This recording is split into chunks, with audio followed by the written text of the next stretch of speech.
हमारे आराध्य महापुरुषों ने, अवतारी महापुरुषों ने जो योगदान दिया था, उसके प्रति कृतज्ञता ज्ञापित करने के लिए हम सब किस रूप में योगदान दे सकते हैं। आज का ये समारोह उसकी एक महत्वपूर्ण कड़ी है और उस महत्वपूर्ण कड़ी के माध्यम बनी है केंद्रीय वित्त और कॉर्पोरेट अफेयर्स की मिनिस्टर माननीय श्रीमती निर्मला सीतारमण जी। मैं उनका इस अवसर पर प्रदेशवासियों की ओर से हृदय से स्वागत और अभिनंदन करता हूं।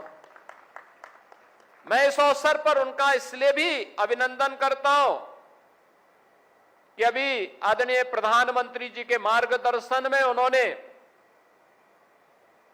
शारदीय नवरात्रि की प्रथम तिथि से पूरे देश के अंदर नेक्स्ट जनरेशन जीएसटी रिफॉर्म की घोषणा करके 140 करोड़ की आबादी को भारी राहत दी है। पर्व और त्योहारों में इसके कारण लोगों के मन में एक नया उत्साह है, मार्केट में एक नई मजबूती देखने को मिल रही है और आज उनका उत्तर प्रदेश में आगमन हुआ है। मैं उनके इस रिफॉर्म के लिए भी उत्तर प्रदेश वासियों की ओर से उनका हृदय से स्वागत करता हूं, अभिनंदन करता हूं। बहनों और भाइयों,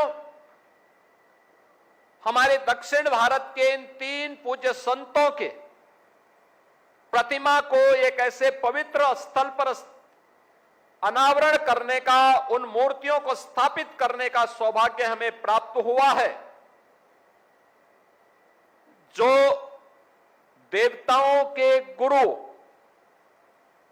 बृहस्पति के नाम पर माने जाने वाला पवित्र कुंड है।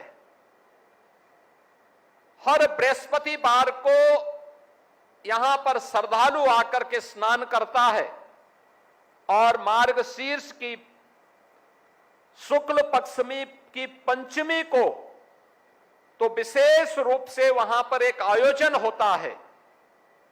आप याद करिए किन पूज्य संतों के दर्शन बृहस्पति कुंड के साथ ही प्रतिवर्ष अयोध्या आने वाले कोटि कोटि श्रद्धालु जनों को भी अब करने का अवसर प्राप्त होगा। और दक्षिण 3 पूज्य संतों ने जो योगदान दिया है राम भक्ति के प्रचार प्रसार के लिए, जिनमें श्री त्यागराज महास्वामी ने, जिनके बारे में कहते हैं कि कर्नाटक संगीत के 3 महानतम जो संगीतज्ञ थे, जिन्हें श्यामा शास्त्री, श्री मुत्तुस्वामी दीक्षितर के साथ ही कर्नाटक संगीत की त्रिमूर्ति के रूप में श्री त्यागराज महास्वामी को भी स्थान मिलता है। और आज जो दक्षिण भारत में उन्होंने 18वीं सदी में भगवान श्री राम के हजारों गीतों को रच करके तेलुगु भाषा के माध्यम से दक्षिण भारत के स्थान स्थान पर इसके प्रचार प्रसार के लिए अपनी दिया है।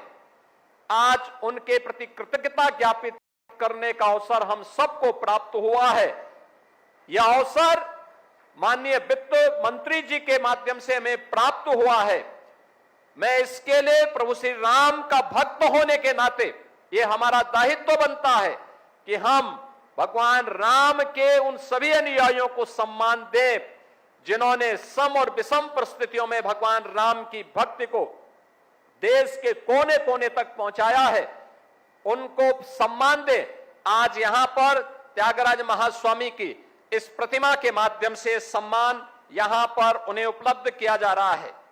श्री पुरंदर दास महास्वामी का, जिनके बारे में कहते हैं कि सन 1434 से लेकर के 1564 तक कर्नाटक संगीत के जनक के रूप में उन्हें जाना जाता है और कर्नाटक राज्य के चित्रदुर्ग जिले में इनका जन्म हुआ और उन्होंने दक्षिण भारत में पहले एक सफल व्यापारी के रूप में, फिर भगवान विट्ठल के एक भक्त के रूप में उन्होंने दक्षिण भारत में भक्ति आंदोलन को बढ़ावा दिया। श्री हरिदास संप्रदाय के एक प्रमुख संत के रूप में उन्होंने भगवान राम की भक्ति का प्रचार प्रसार कन्नड़ भाषा में अपने कीर्तन और पद्यों के माध्यम से उन्होंने जगह जगह ने ले जाने का काम किया है।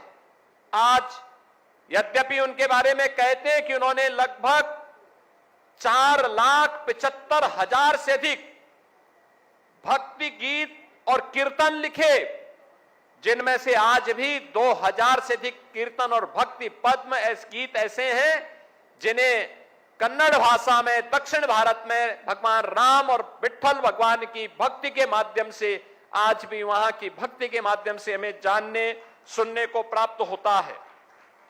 ऐसे पूज्य संत के प्रति भी आज हमें यहां पे उनकी मूर्ति की स्थापना के माध्यम से कृतज्ञता ज्ञापित करने का अवसर प्राप्त हुआ है।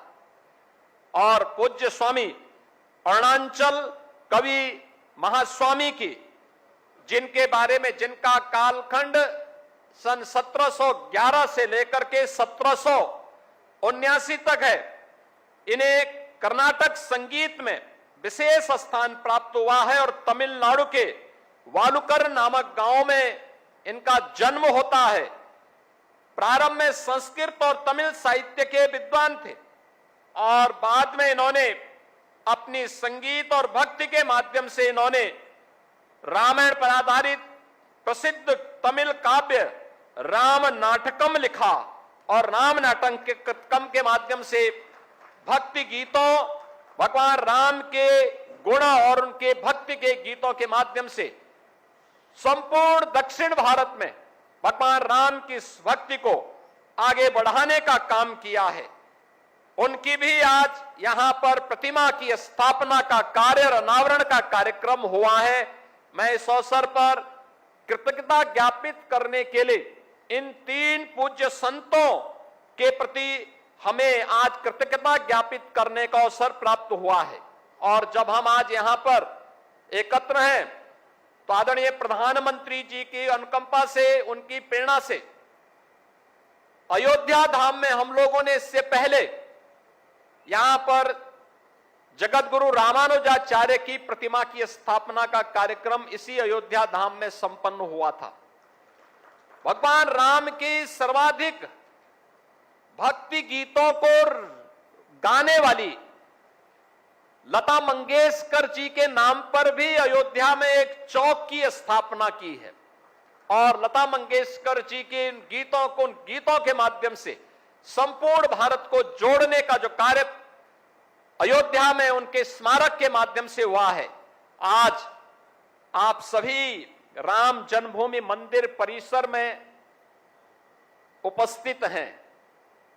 से राम जन्मभूमि उत्तर, दक्षिण, पूर्व, पश्चिम हर ओर लोगों के मन में एक भाव रहता था। जब राम जन्मभूमि के लिए आंदोलन चल रहा था तो जितना उत्साह अयोध्या में था उससे कम उत्साह तमिलनाडु में नहीं था। उतना ही उत्साह तमिलनाडु के अंदर भी हमें देखने को मिलता था।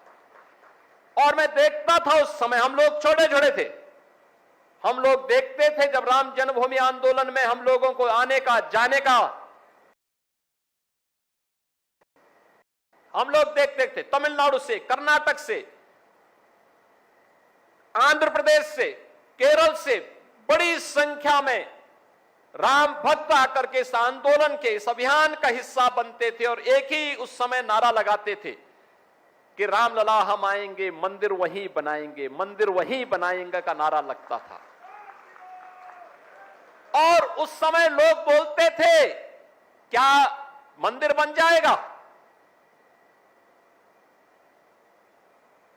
हम लोगों को संदेह तो नहीं था, हम मानते थे हमारा कार्य तो भगवान के प्रति समर्पण का है, बाकी तो भगवान अपना रास्ता स्वयं बनाएंगे।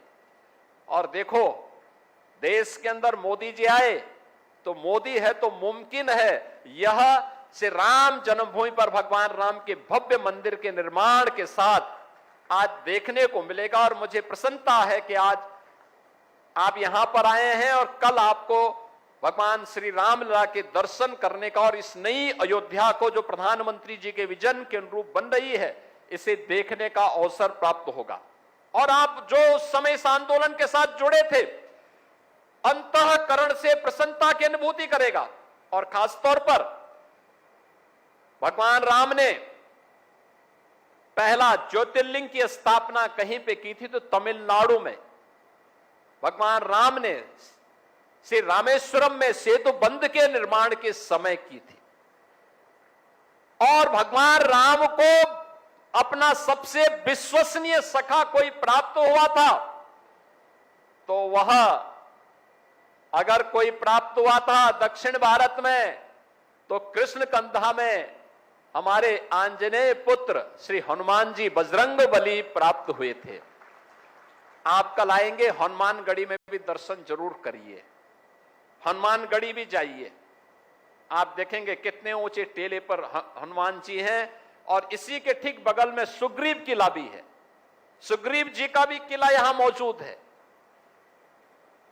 यहां पर माता सबरी की भी प्रतिमा की स्थापना हो रही है।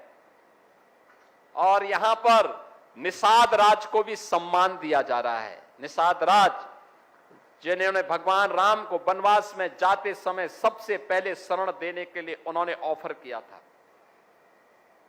आज हम सब उसी अभियान को आगे बढ़ाने के लिए यहां पर एकत्र हुए हैं। हमें उन पूज्य संतों के प्रति कृतज्ञता ज्ञापित करने और नमन करने का अवसर प्राप्त हुआ है।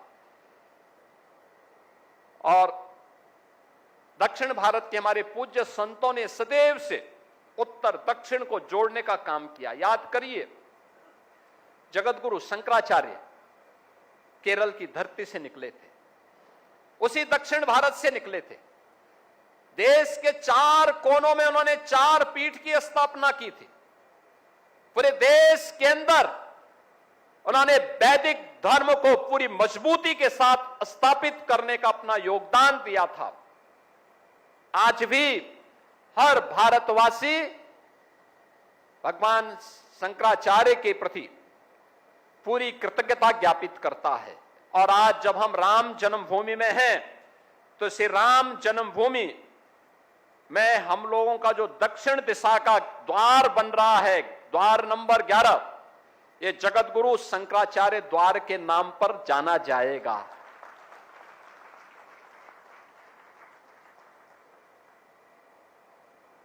हम लोग जब सुग्रीव किला से, सुग्रीव किला इस भवन के ठीक पीछे से प्रारंभ होता है, और वहां से हम लोग जब प्रवेश करेंगे श्री राम जन्मभूमि में, तो जो प्रवेश द्वार प्राप्त होगा वह प्रवेश द्वार कहलाया जाएगा जगतगुरु रामानंदाचार्य जी के नाम पर। दक्षिण पूर्व द्वार जो गेट नंबर 3 है, यह जाना जाएगा जगतगुरु माधवाचार्य जी के नाम पर। और उत्तर दिशा का द्वार जाना जाएगा जगतगुरु रामानुजाचार्य द्वार के नाम पर। यानी ये 4 महत्वपूर्ण द्वार हमारे उन 4 महत्वपूर्ण पूज्य संतों का, जिन्होंने भारतीय दर्शन, भारत की परंपरा को आगे बढ़ाने के लिए अपना योगदान दिया। आज राम जन्मभूमि के 4 प्रमुख द्वार उन पूज्य संतों के नाम पर कृतज्ञता ज्ञापित करते हुए श्री राम जन्मभूमि मंदिर निर्माण ट्रस्ट के क्षेत्र के द्वारा भी ये समर्पित किया जा रहा है, कृतज्ञता ज्ञापित की जा रही है। मैं इसके लिए श्री राम जन्मभूमि तीर्थ क्षेत्र ट्रस्ट के अपने सभी पदाधिकारियों को हृदय से धन्यवाद देता हूं कि इन पूज्य संतों को, ये प्रधानमंत्री मोदी जी के एक भारत श्रेष्ठ भारत के अभियान का एक नया क्रम है, जिसमें हम उत्तर को दक्षिण से, दक्षिण को उत्तर से, पूरब को पश्चिम से, पश्चिम को पूरब से जोड़ करके एक भारत श्रेष्ठ भारत के निर्माण में अपना योगदान देंगे।